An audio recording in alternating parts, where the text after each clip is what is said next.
লাল cup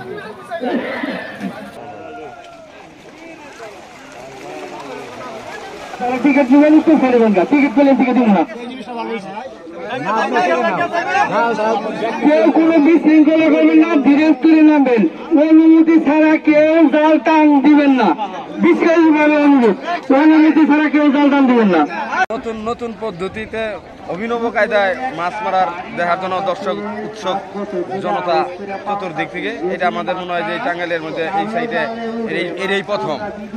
এটা ভালো একটা লক্ষণ যে মুহূর্তের মধ্যেই প্রায় একটা পুকুরের মাছ সম্পূর্ণ রূপে ধরা সম্ভব। আজ পর্যন্ত আমরা দেখি নাই, প্রথম এটা উৎসব হইতেছে আর খুব আনন্দ লাগতেছে। ঢাকা থেকে পুকুরে মানুষ নামছে, খুব আনন্দ বিষয়। এরকম আনন্দ আজ পর্যন্ত আমরা উপভোগ করিনি, প্রথম। এরপর আবঙ্গি চরবরা কেউ 5 কেজি মারে, কেউ 10 কেজি, কেউ 20 কেজি, কেউ 1 মণ মারে।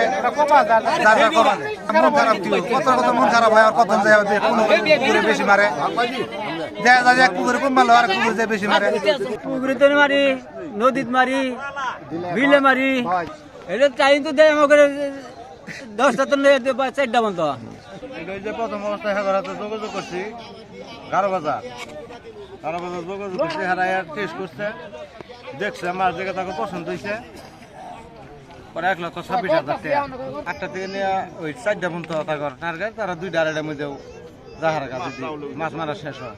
এটা তো ভাগ্য। আসলে কেউ 5 কেজি মারবো, আবার কেউ 30 কেজি মারবো, কেউ 10 কেজি মারবো, এটা হলো ভাগ্য।